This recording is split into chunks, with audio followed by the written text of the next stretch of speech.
This is ACC Nation, your source for ACC sports coverage. Connect with us at accnation.net. Listen to our podcast and streaming radio. Watch us on YouTube and follow us on your favorite social media outlet. Now, here's Will and Jim. Welcome to ACC Nation. That's Will Ogen and I'm Jim Quist. Let's go down week one action in the ACC.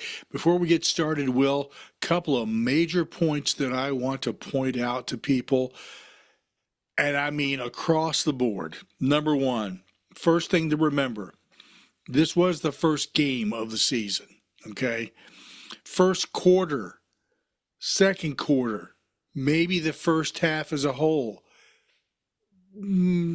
Probably a little slower than we would like. Things didn't gel. That's not unusual, okay? Clemson's one of those teams that always does it. It comes out slow, starts slow, and then they start picking it up. We'll talk about that in just a few moments. For God's sakes, no more arm tackling in college football. You can't do it in the pros. Why do you think you can do it in college football? Stop doing that. Tighten up your secondary. I'm seeing players that are 5, 10, or more yards off receivers, and the offense is moving the ball down the field. Crazy stuff. Can I add one more thing to that? Yes. Don't just go for the football. Yeah. Just, if you're a defender, tackle. And if you have a teammate nearby who can help you, maybe they can try to go for the football. Because if you're trying to do it by yourself, and the guy gets away. Yep. You look like a fool. I know I do. You quarterbacks, again, first game, first half, but you need to get comfortable. Okay, you need to speed your game up. You need to work on that.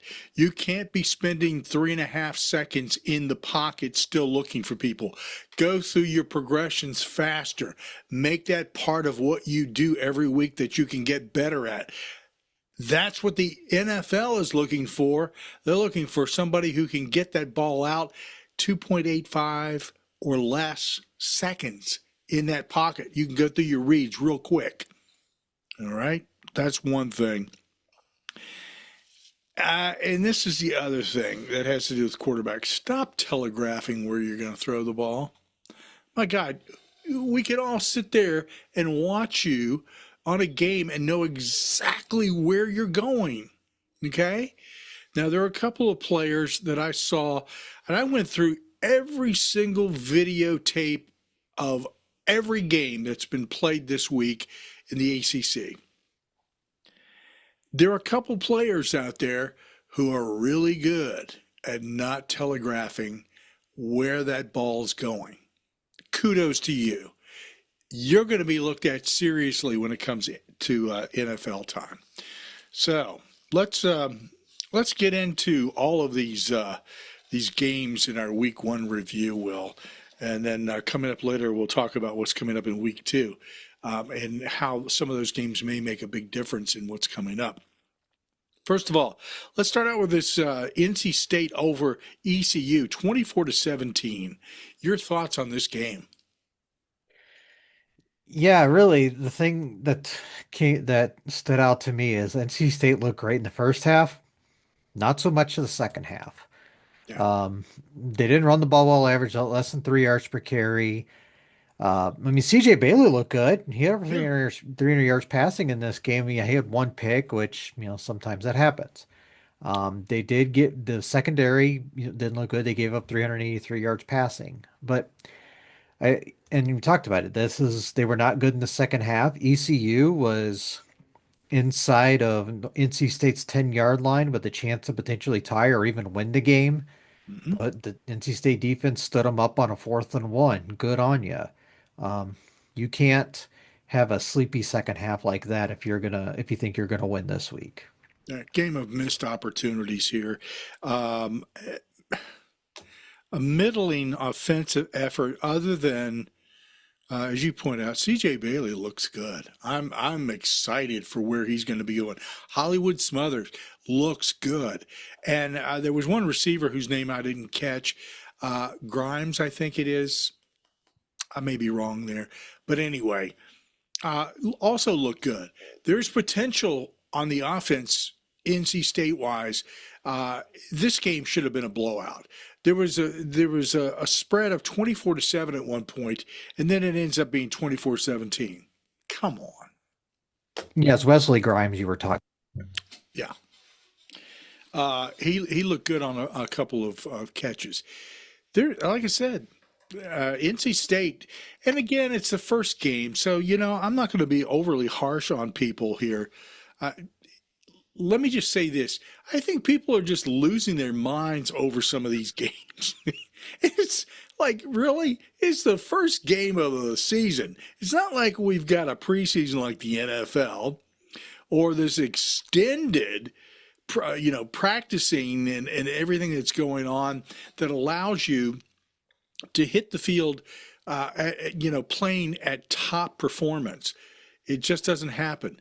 And as I mentioned earlier, Clemson is one of those teams. Every year, I expect them to be slow coming out of the chute. And man, this was the wrong game to be doing that in, but they did it. Next game up is Duke 45 over Elon 17.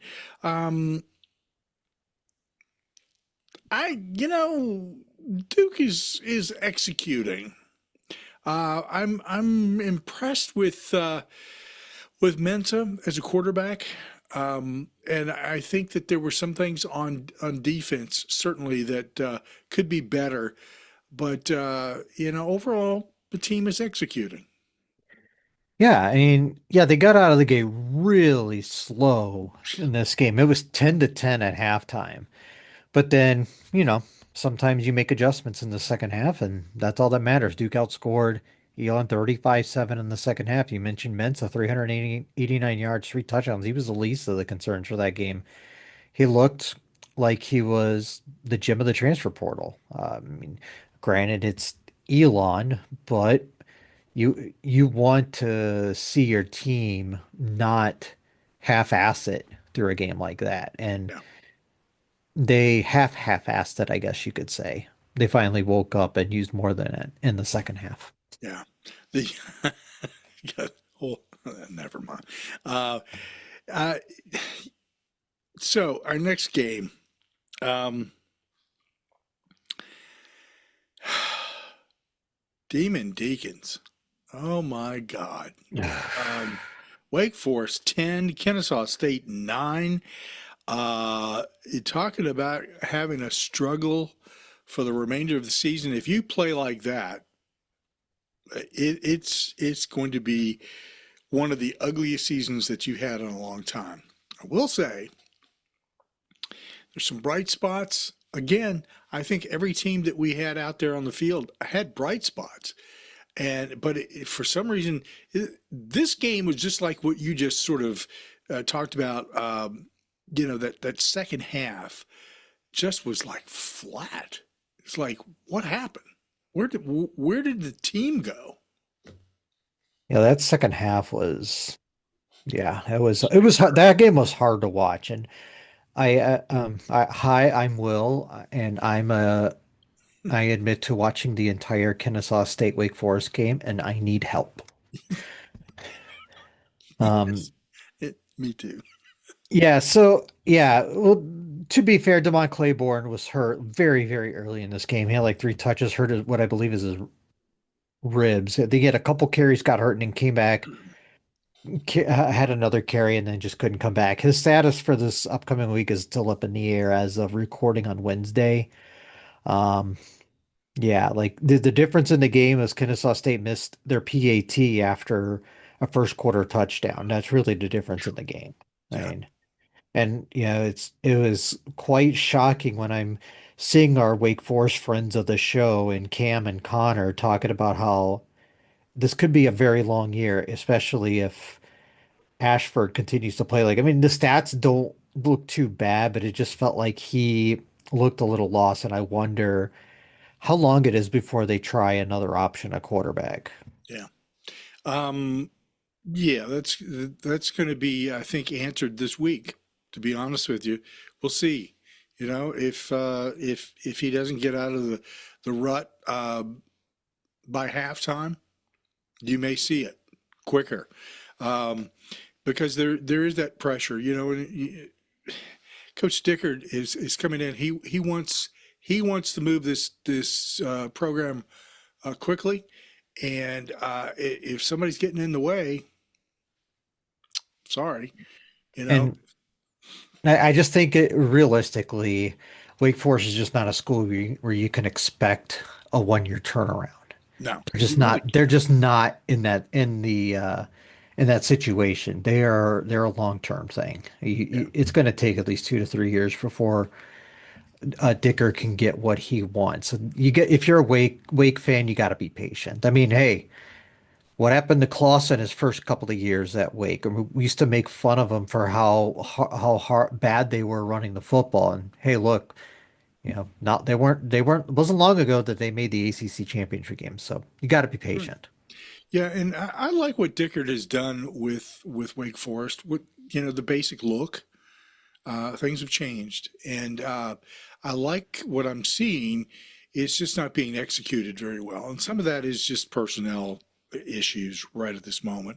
It'll get better during the year. So, Wake Forest is one of those teams that I would just say keep an eye on them. Don't assume like Alabama did, that you're going to go in and you just stomp the crap out of Florida State.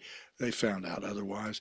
Um, this next game, turnovers, absolutely inexcusable. But again, first game, first half, Georgia Tech pulled it out, and I'm glad to see that. It was an interesting game. Georgia Tech with a 27-20 win over Colorado. Yeah, you mentioned it, turnovers. Georgia Tech turned it over 3 times in the first quarter, but credit to the defense because they held Colorado to just 7 points off of those 3 turnovers. Yeah. Um, Story of the game is what we knew we would expect for Georgia Tech. They're going to run the hell out of the football. They did against Colorado, 320 yards on the ground, averaging almost 7 yards a carry. Haynes King had 156 on his own, including the game-winning 45-yarder late in the fourth quarter. And I have this down in my notes. WTF Dion. Anybody with half a brain would have called Yeah. his or her timeouts in that situation What's at up the end of there? the game instead of running 2 plays in 54 seconds. I That made mean, no sense at all. But and it's he's still first game. and he came out and addressed the media on Tuesday and he was still doubling down on it. I'm like, you have not learned your lesson. No. And that's somebody with an ego. Let's just be Duh. realistic about it. Deion Sanders has one hell of a healthy ego. Okay.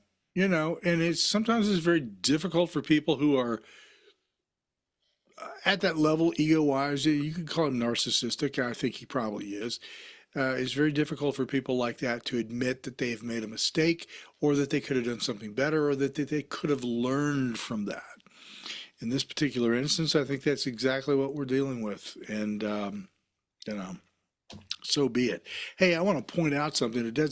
You really can't tell, and I'm not sure whether it's because of the green screen, but I'm actually wearing a purple shirt. It looks blue from what I'm seeing right now. Maybe that's my lighting, but No, no, it looks blue.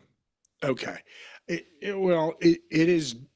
is purple. Okay, But it's not blending in where it looks like there's just a face on the screen. So like there's that. like the last blue shirt, the truly blue shirt that I wore, I'm a which floating Jim Quist head. just yeah, that's exactly what happened. But I did that.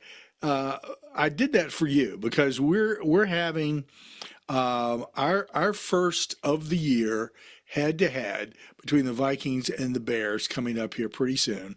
And what I was going to do was wear the purple shirt, and I was going to bring my Bears hat in here and put that on and just rep both.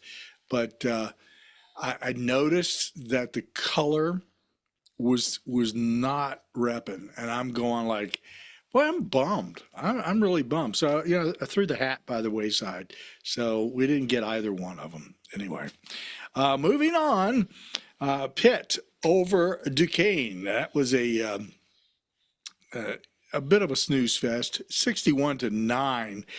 Um, Defense and offense executing the way they should. Um, I think that Eli Holstein is rushing his progressions. And this is, something that I brought up at the front end of the program, is that quarterbacks are rushing through. So it's the first game, first half, and everybody's getting through the jitters, and they'll settle in and everything will be okay. I think Eli Holstein is a good quarterback, and I think he does right by Pitt. There were certainly some bright spots there, and they didn't have any problem putting up points. Of course, again, sorry, Duquesne, but Yeah, nothing really to gleam off of this game. I mean, no. Des Reed had a rushing touchdown and a nice punt, 85-yard punt return touchdown was really nice. I mean, that's what you expect out of him. And then Eli Holstein threw 4 touchdown passes. This is one of those what I like to call stat patter games. So there's really not much to glean off of this. Indeed. So let's go on to our next one. Defensive and offensively overwhelmed by their opponent because, well, it's very simple. They have bigger players, they have more experienced players, they have more depth. The reality is that Tennessee should have and did win that game against Syracuse, but I will say something. Syracuse proved something to me that they are not to be trifled with within the conference. This team is a lot better than what we might have imagined them to be. And I think they did pretty well against a very tough opponent. Congratulations to Tennessee. I think you guys should have been ahead of Alabama in the latest AP Top 25. I think it was disrespectful on the part of the voters to put Alabama one notch ahead of you. Really? I thought Tennessee is a better team. Tennessee 45, Syracuse 26. Thoughts on that game? Well, this is something you've talked about, introing these games. There's going to be good and bad for everybody. I mean, you take the good, you take the bad. There you have the facts of life. The facts of life. Oh my God, where's Blair? But no, there was good. Steve Angeli, I thought looked pretty good for his first game. 274 and a touchdown. Yassine Willis, 3 touchdowns. And Yeah. we're talking about, the potential of the running game. Willis had the bulk of the carries in this game.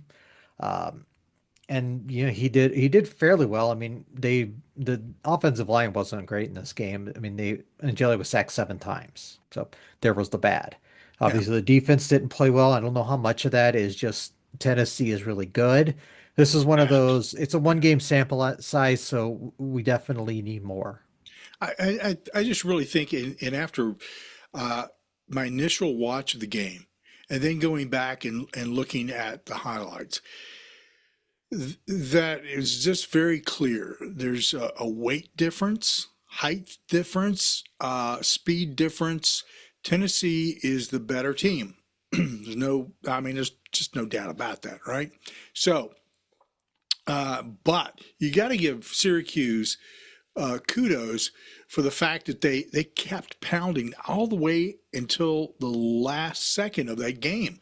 That says an immense amount about that team, their mindset, and especially Fran Brown. And kudos, man. I was rooting for you. I was hoping that you'd pull an upset, but you didn't. But I thought you had a hell of a performance there, and I'm looking forward to what you can do within the conference. That's going to be really exciting. I think I will. I'll tell you. The one thing that I've taken away from all of these previews that we've done with people across the ACC is that teams are so much better this season. Now, some of that is the NIL and transfer portal, but I also think that schools are finally waking up and saying, we need to make some kind of commitment here. We need to run things differently. We need to get different coaches in here, etc. And slowly but surely, it's making a difference, and I think it's showing up, and it will begin to show up. I say after this week or the third week, when you see a multitude of additional teams showing up in the AP Top 25, because I think there's maybe three that are just sitting right there on the edge right now that are about ready to pop in. And Georgia Tech, I think, is one of them. Louisville is another. And I can't remember the other one that I had on my list, and I don't have it here in front of me. But where did I put it? Oh, well, I'll figure that out. I was gonna say, if you want, what I will say is that it is exactly right. Syracuse has a tough schedule, at least right now. We don't know how tough it's actually going to be, but on paper right now it looks really tough. But I think I give them a lot of credit because especially with the way the game started, I thought they were going to be out to lunch for the most of the game, and the fact that they kind of made it somewhat competitive, I definitely give um, the coaching staff a lot of credit for keeping the kids in it.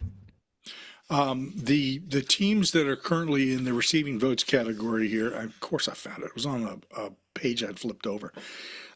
Georgia Tech, Louisville, Duke, Pitt, and Virginia. Now, I don't see Virginia moving up into the top 25, but I do see Georgia Tech, Louisville, and Duke being able to do that. If Pitt continues down the path they are right now, they might actually slip in there too. They may be worthy of going that route. We'll see what happens. Let's go to our next game. That's Boston College over Fordham. It's another one of these games where, again, not to. I hate to downplay opponents, but in this particular instance, Boston College rolling to a 66-10 win. They executed on offense and defense. So far as I'm concerned, the only thing I saw that really bothered me, and I was impressed as hell by Lonergan's passing, is that he just needs to put more zip on the ball, because it almost felt like it was just floating to his receivers, and I that bothers me. But Yeah, and it some of that, yeah, it's Fordham. You're going to get away with some of those throws against Fordham, but you're not going to get away with that against your upcoming opponent, Michigan State.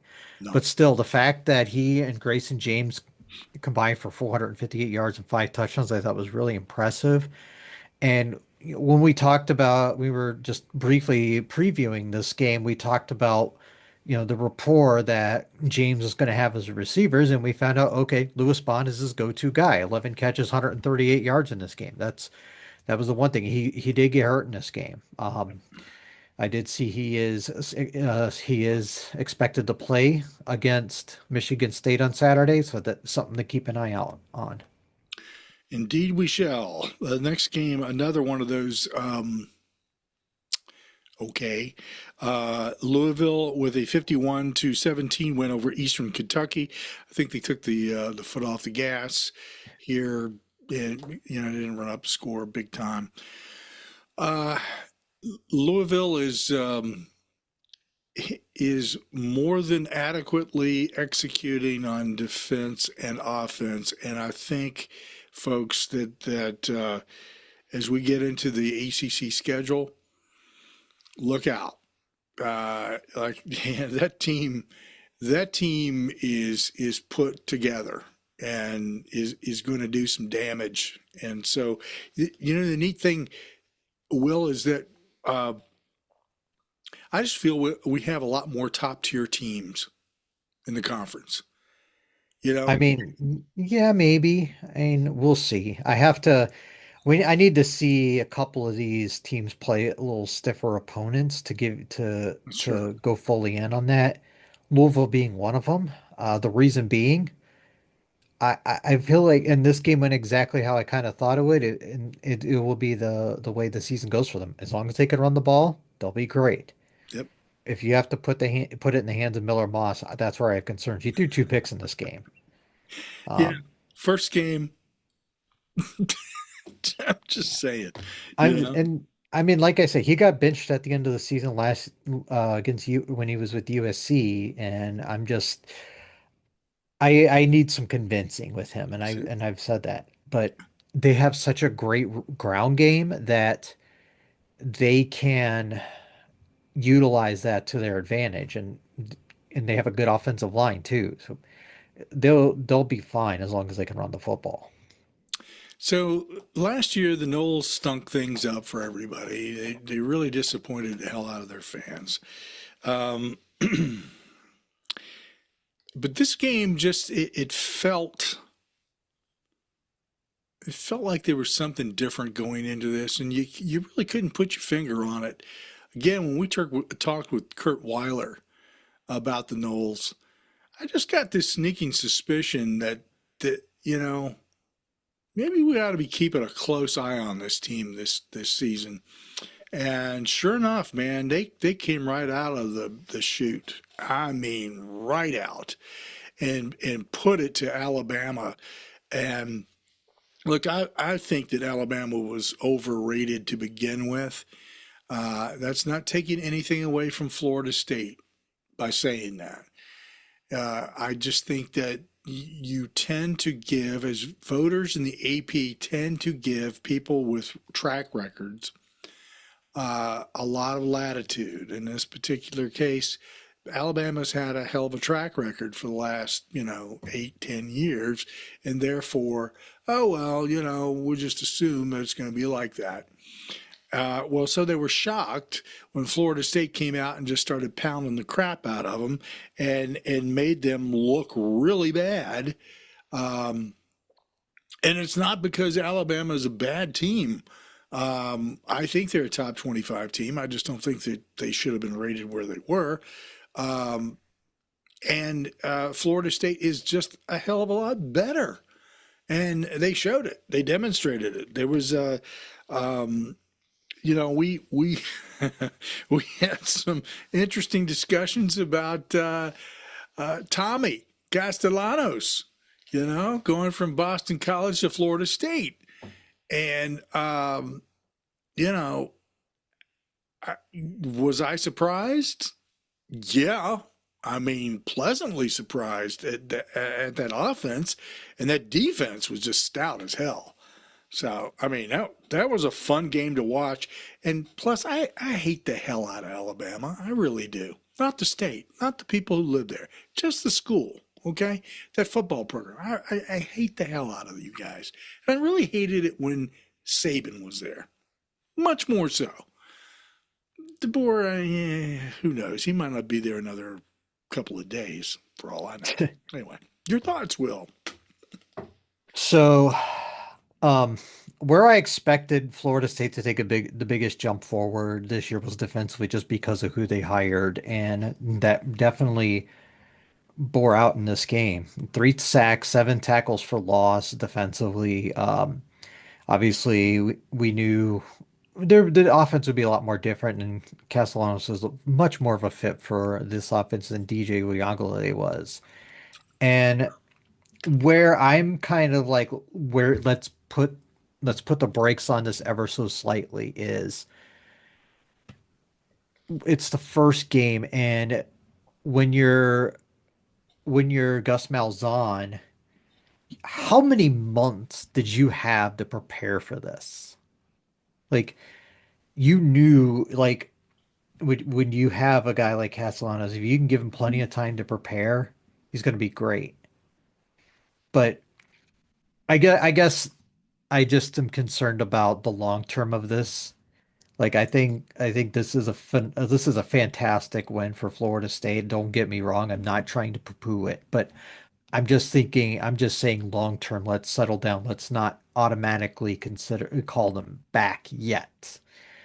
Granted, like, I would also advise everyone who's on TikTok to follow ACC Nation Net because I've been posting thoughts about ACC stuff there. And I asked the question, do we owe them an apology? And I think we kind of do.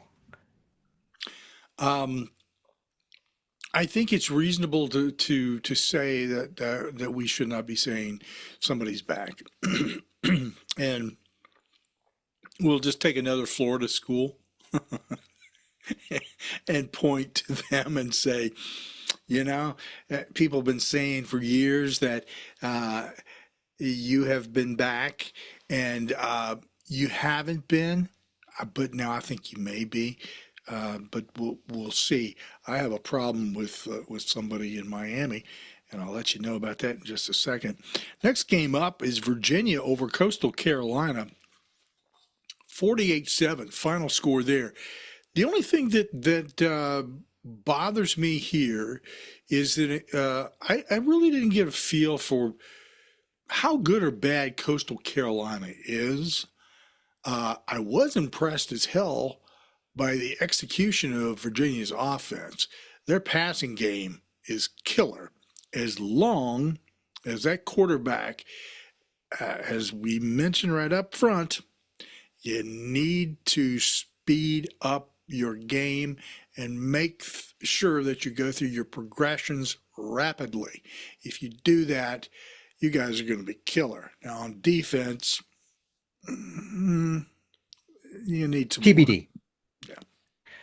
When you said you were talking about how impressed you were by Virginia's offense, that's a rarity under this Yeah. coaching staff. But Yes, it I is. was impressed with this coaching staff. I mean, I'm not going to worry too much about the ground game. It was hard to really tell. They didn't. I don't think they really tried anything fancy. And they got out of the gate slow in this game. They scored the first touchdown with a second left in the first quarter, and then they Yeah. basically cruised. Big game for Cam Ross in his first game transferring over for JMU. 7 catches, 124 yards, plus a touchdown. Plus, he got a 100-yard kick return touchdown off of Coastal's only touchdown. Right. Chandler Morris got hurt in this game. We saw it towards the third quarter. He broke a long run, got tackled inside the 5, hurt and looked like he hurt his shoulder. But from all indications, he is expected to play against NC State, which will be huge. Again, I'm not really sure what to take off of this game from Virginia because, like I said, I don't know if Coastal Carolina is any good. They Right. also have a new offense. So, but I will say, putting up that kind of score, it definitely impressed me. So, as I mentioned earlier, one team that always and it stands out in my head, which kind of bothers me that this is the case. Clemson always starts out the season slow. I don't get that. I really don't, and I'm not sure, if that's just my perception or if that's really what's going on. But I tell you what, they definitely started out slow in this game against LSU. And I think that's what hurt them. That and a couple of other things. I've got notes galore here. Um, the offense was flat as hell. I mean, just at times, not the entire time. But Klubnik was like, "Did you show up to the game?" I mean, seriously. And I know he's a damn good quarterback. So I'm going like, what? Would you too much tequila the night before? Whatever. I don't know what the heck it was, but wow. And your defense, which is, I think the thing that really threw me for a loop here is it struck me as being a little bit too porous. Secondary was definitely holy. Yeah, did this last year Yeah. in the opening game of the season. Oh, Uh, 17-10, by the way, LSU. yeah. So now I've got to suck up to my three sister-in-laws. Not like I haven't been doing it all my life. So thanks, Dabo. I've got to suffer with that now. Yeah. Life's tough. But yeah, you see Klubnik completed 50% of his passes through a pick. And I mean, to be fair, Tony Williams didn't play in this game, and he's a critical part of the Clemson offense in the passing game. Yeah. But still, they didn't run the ball well. They averaged 1.6 yards per carry. Yeah.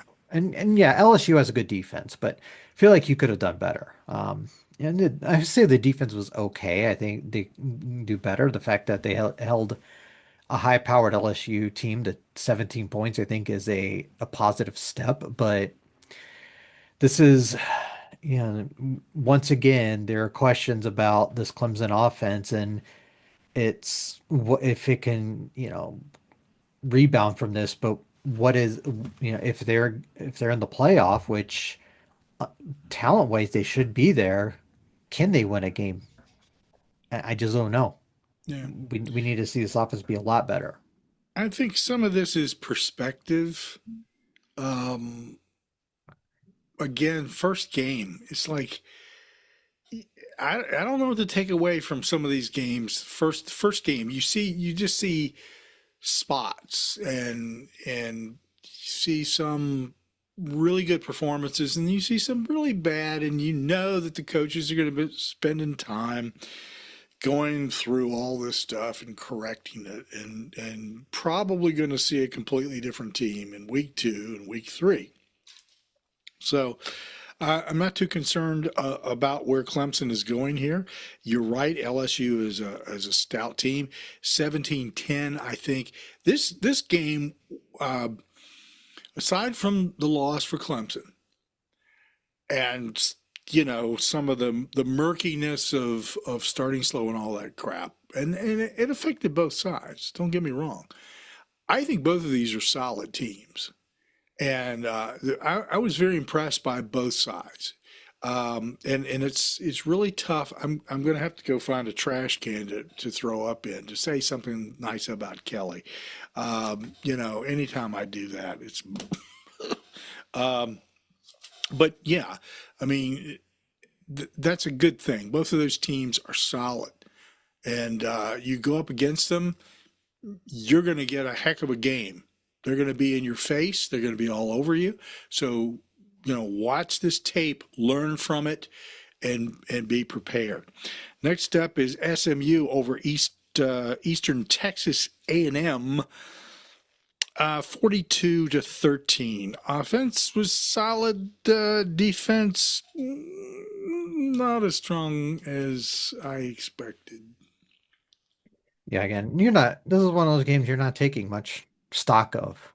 Yeah. And Kevin Jennings threw 2 touchdown passes in his first game since the playoff game. We were wondering how he would bounce back because that was a pretty sour ending to the season, even though it was a very successful season. But you always wonder about how a poor performance like that can carry over, and it didn't really look like it.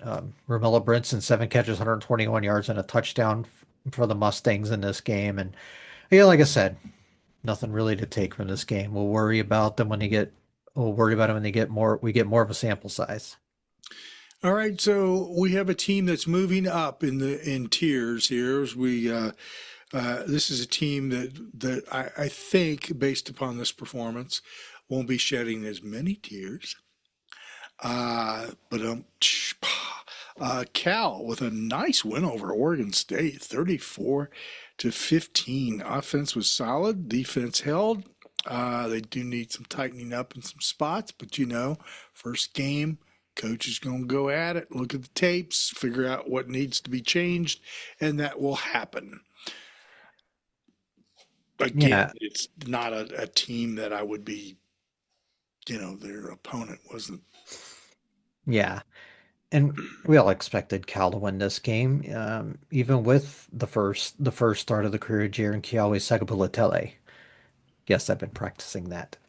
3 touchdown passes.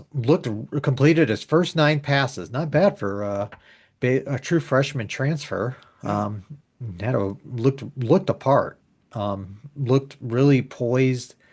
Did not look like it was his first career start, quite frankly. I was very impressed with what I saw from him. And the fact that he was able to spread the ball around to different receivers, not just lock on one person.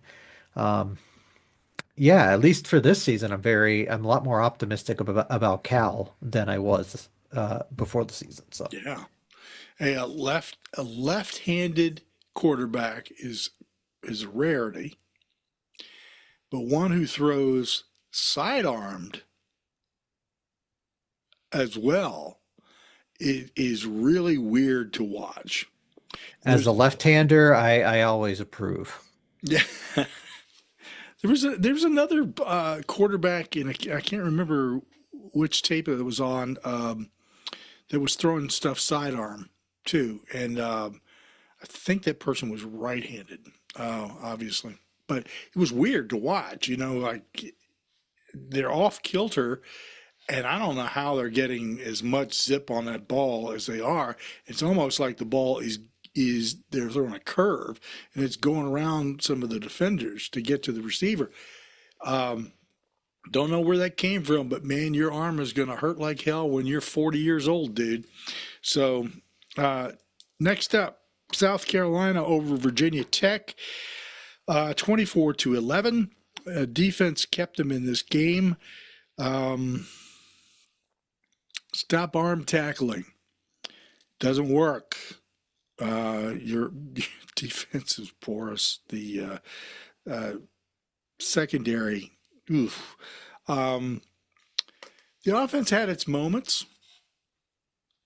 Um, I think Drones is going to turn out to be a pretty good quarterback. Now we'll see. I'll give credit to South Carolina here. The team is better than I thought. So that means I'm eating words. I'm eating crow here. I said that they were overrated. I'm taking that back. I'm eating that crow and I'm saying they are good. They're solid. Virginia Tech could have done a little bit better against them, but again, first game. But congratulations to Shane Beamer. Hmm. Yeah, I was actually pretty impressed with the Hokies defense in this game. The one thing that I will say positively about them, I mean, they held Lenore Sellers in check in this game, I feel like. He averaged less than 2 yards per carry, and some of that was because the sack adjusted. They sacked him 4 times. Mm-hmm. So good on the Hokies front to get pressure. And uh, maybe it turns out that this defensive coordinator is legit, and this is going to be, and the Hokies defense could be a problem. Definitely need to see some more out of this offense. I mean, Kyron Jones completed less than 50% of his passes through 2 picks. They didn't run the ball the best, and a lot of their yards came after the catch, and that's sometimes something you can't rely on a lot. So we'll see, what the how the Hokies offense adjusts going forward. So yeah, again, there was some good and there was some bad. Um, for those of you talking about Brent Pry, this is off of Reddit, uh, talking about how he's going to be immediately on, or maybe they think he should be on a hot seat, or be the first coach that gets fired. I think that's how they put it. The first coach that gets fired this season. I don't see it. Not unless there's just a complete meltdown, and I can't see it with this team. I think they're a lot better than we're giving them credit for. They just need to season up a little bit. Um, Next game, um, I got a beef with the coach on this one. Miami 27, Notre Dame 24, and I'm talking about the Canes uh, coach here. The offense took some time. Defense was solid. Mario Cristobal, what the hell are you doing taking your foot off the gas accelerator in the third quarter? For God's sakes, you almost lost that game because of that stupid move.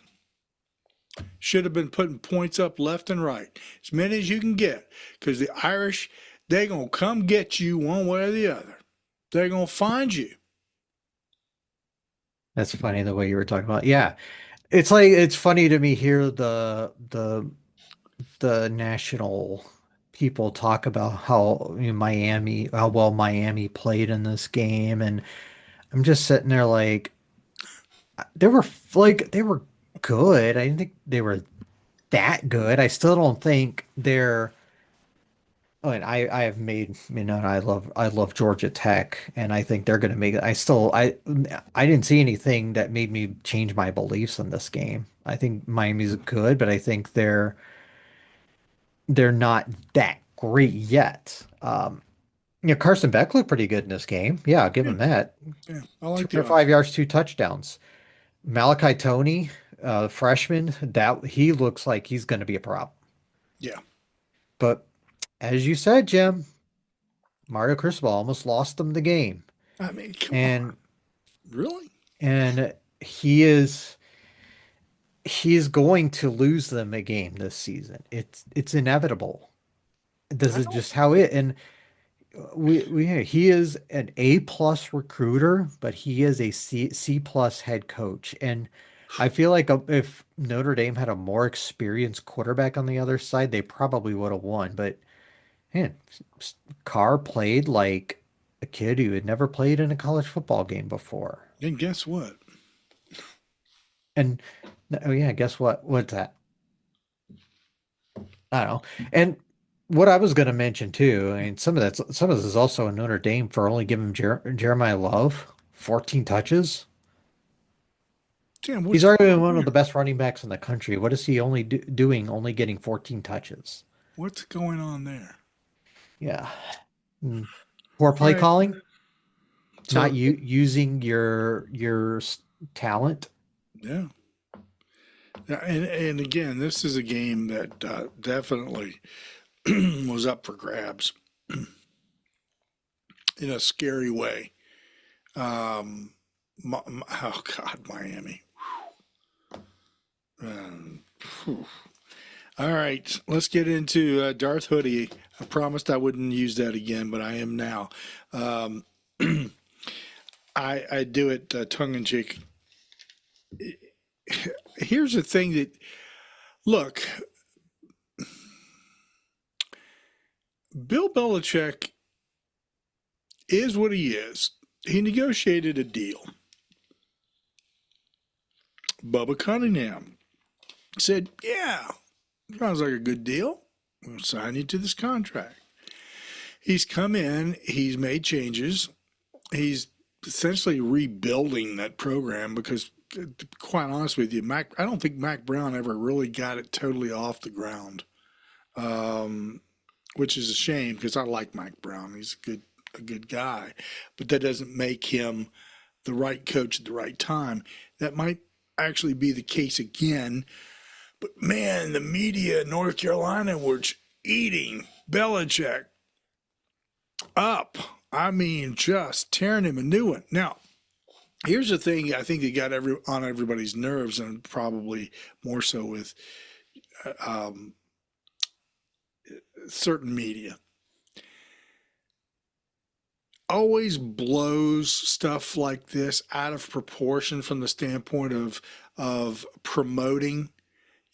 It's like you remember when Zion was playing at Duke, and all you ever heard was on ESPN was the Zion commercials and the promotion of Zion and blah blah blah blah blah blah, on and on and on, ad infinitum, ad nauseum.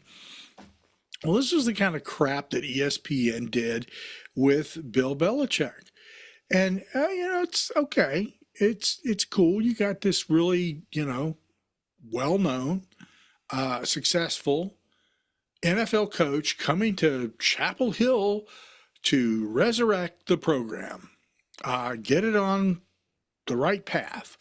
And so there was a lot of smoke being blown up everybody's skirt and whatever else. And but now everybody and their brother immediately turns on Belichick and they want blood.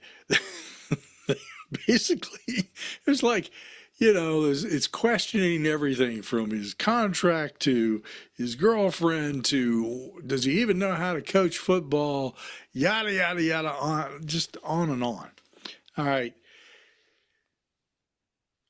First game. Let's take a deep breath. and understand that this program is being rebuilt. I'm more than willing to give Bill the benefit of the doubt and say, hey, maybe they're paying him too much. They probably are. That's not my business. It's his money. And if North Carolina wants to pay him that, that's fine. Brings a lot of attention to the school. Maybe it helps with recruiting. Who knows? Maybe that's the way they were looking at it. But I can't see things turning around here. And you made a point of this earlier. Sometimes it takes 2 to 3 years in college football to get things back on track or on any track at all. You may not have been on track to begin with. So I will say that I was very impressed with the quarterback. I thought, okay, this kid he's got something. He's got something. But it was like these random pieces that weren't firing at the same time all over the field, both on offense and defense. It was just it just felt like somebody had taken that you remember those days when you had the big table and you toss the crossword puzzle out there and there's all these pieces and everybody would walk by every once in a while and find a piece and put it in. That's how I felt about that team watching them. It was just this mess and it wasn't clicking.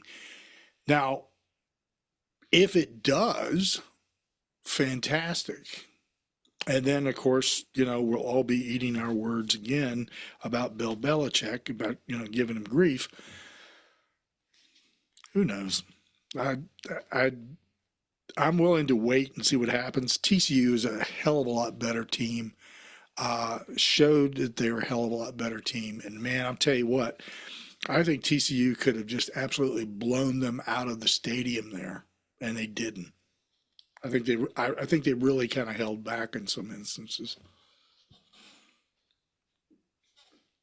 Tell us how you feel about Bill Belichick, Will. Well, what I was going to point out is the difference between Wake Forest and North Carolina is one coach you can wait 2 to 3 years for. I'm not even sure you can wait 1 year with Bill Belichick. We were joking, what was it, with Cam when we were talking about the Wake Forest preview. I said there was like the worst case scenario goes bad and Steve's coaching this team next season. And I mean, okay, we're 1/12 into the season, but it's realistic if this is what we're going to see out of North Carolina this season, then that could happen. Now, I'll be more worried about them if they struggle the next 2 weeks against Yeah, Charlotte and Richmond. right. Then we can really hit the panic button. Yeah, at Uh, that point, yeah. If that happens, Will, I don't think that you can hold back uh, criticism, and I think at that point it's fair. but I think also, like you said, it was more, the more things change, the more they say the same, and that's kind of what the defense felt like here. I mean, they gave up 542 yards of offense to TCU. They averaged over 7.5 yards per play, did the Horny Toads. It's and yeah, I didn't expect a bludgeoning like this. I think this is the most points Bill Belichick's given up in his career. I think it was something to that effect. But like I said, give me another couple of, if they struggle in the next 2 weeks, then I think we really have a problem on our hands. But Yep. until then, I'm just gonna just I'm gonna stay back and be patient with this one. Yeah, I think this is a a wait and see sort of thing. All right, let's go down these games that are coming up here, since we have been prattling on forever and a day. Week 2 coming up. Some quick thoughts on these games. JMU at Louisville. Yeah, yeah, I like Louisville. JMU played Weber State last week and won 45-10. I mean, James, as you well know, Jim, always a plucky school. Oh yeah, They're gonna. I I I think this is a situation where they could be a little uh frisky early, but then Louisville pulls away, wins by like 3 scores. But yeah, I just think Louisville is going to be able to run the ball really well against them and pretty much control it. Yeah, don't underestimate James Madison. The Dukes are, as you say, plucky. Next up, Baylor at SMU. This should be an interesting game. Um, SMU, obviously, who knows what they are. Baylor lost to Auburn by 2 scores, a team that I thought Baylor had a real shot to win the game, and I didn't feel like they were very competitive in this game. Um, I'll take SMU, not super confident in it, but I just feel a little more comfortable with them than I do Baylor right now. Yeah. And by the way, I'm going with Louisville and also SMU. UConn at Syracuse.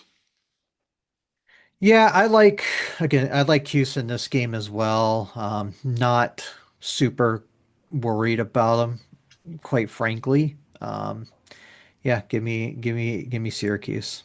Syracuse here as well. East Texas A&M at FSU. Yeah, I don't think we need to worry about a letdown here. Okay. No surprises. FSU it is for both of us. Central Michigan at Pitt. Yeah, I like Pitt in this game. Central Michigan barely beat San. Would they beat San Jose State? Who was a really good team, by the way. Yeah. Some people thought of them as a dark horse G5 G6 opponent, team to get to the playoff. But yeah, I think Pitt will win this game. I'm not super concerned about this one. Yeah. Central Michigan has been known to be a very competitive team in the past. Pitt is my choice. Virginia at NC State. Evan, who joined us for the preview of NC State from the Red and White podcast, made a comment on, I think on X, that maybe that they should be concerned about this game. And I think that a lot of people, because of the track record of Virginia the last couple of years, maybe underestimating them. Who knows? We're not really sure because they played Coastal Carolina. But at the same time, NC State didn't do that well against ECU. Hmm. So maybe we do have a fair matchup here. What do you think? Yeah, I think State is like a 2.5, 3 point favorite in this game. Last I saw, um, I think that's a very fair line. Quite frankly, I think it's a fairly even game with NC State having the home advantage. I guess with me is I want to see Virginia do that again against an opponent more on their level. Granted, don't forget, people, this is a non-conference game because of just the screwy ACC scheduling. But yeah, I'm gonna go with it. I'll take State by a field goal, but again, not super confident. If I will say, if Virginia wins this game, I think we need to start maybe taking them a little more seriously. And this is where I go against the grain. Virginia takes this game against NC State. I think NC State is, oh boy, I, I look at what both teams bring to the table. I love C.J. Bailey. God Almighty. Um, Good uh, quarterback matchup in this game, really. that, Versus Chandler Morris. that's what I'm looking at. And if Virginia can if their offensive line can hold and give enough time, um, I think Virginia can pick apart Pack's secondary and put points up on the board.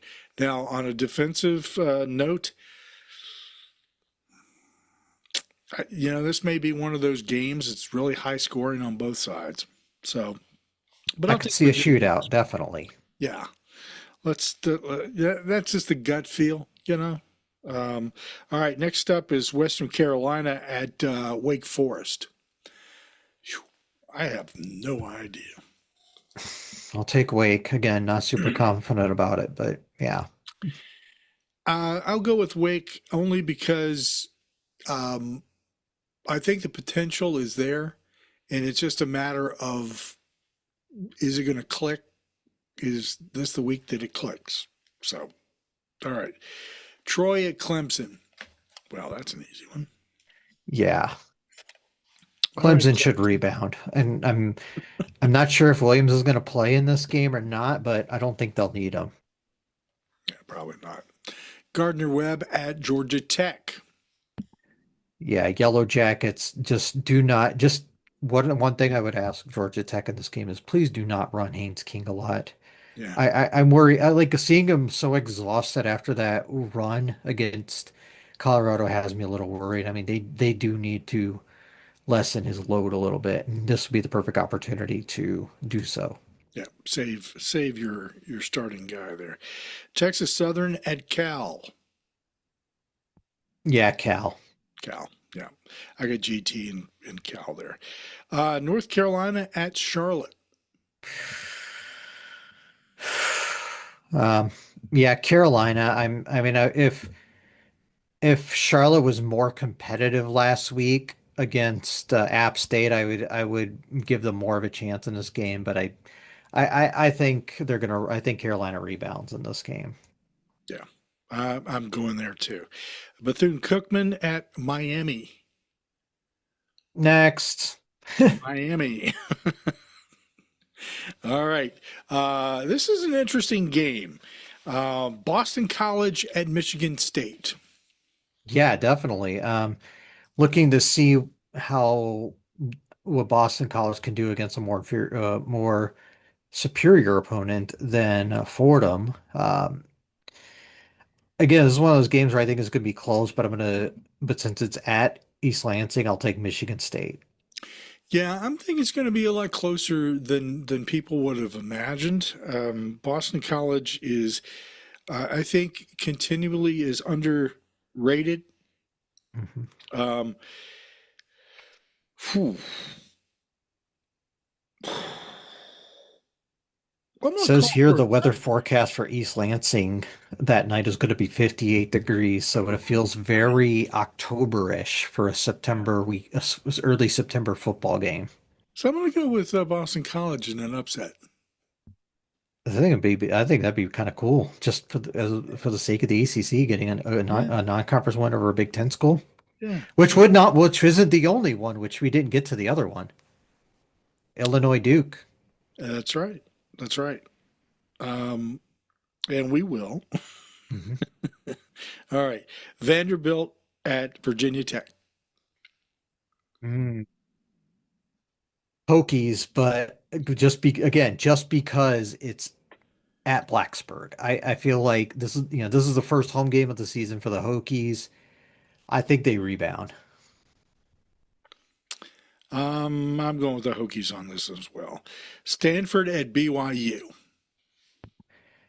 Yeah, I mean, hey, Stanford didn't lose last week because they didn't play, That's but true. yeah, BYU's going to win. BYU should win. It would be nice to see Stanford play the way that they started out playing against Hawaii and continue for the entire game without Frank Reich stepping in and fudging everything up. Dude, what? How the hell did you become an NFL coach? I mean, come on. All right, and this final game is I kept this one for the last here. It's Illinois Duke. This is a highly ranked Illinois team, by the way. This is the game that I believe is going to put Duke into the top 25. Calling your shot with the upset, huh? I am. I like your confidence. I don't know what to make of this game, quite frankly. Like what gives me pause is the start against Elon last week. Yeah, I can't I yeah, most likely not going to happen again. But if they do, I don't think they can recover. I like both teams a lot. I'm just gonna go opposite. I'm just gonna take Illinois. But again, this is like what I said last week again in the Miami Notre Dame Miami game that it was like 50.1 to 49.9. Like that's how I feel about this game. I don't like it's a coin flip. This is what we call the will waggle. The will waggle. All right. So that's what we got coming up this week, and we're going to start getting back into having some guests again here as well. We're going to start talking with some of the folks, not only about the performances in football, but we're going to start getting into basketball very soon here. Surprise, surprise. Yes, basketball is not that far off. So we thought it would be nice. And I already talked to Jason Carmelo about coming over and talking a little bit about basketball without throwing the bracketology in. So we'll see. We'll see where that takes us. All right. That's a look at football and, a little bit of extra just for good measure. So until next time, cheers. It's cool.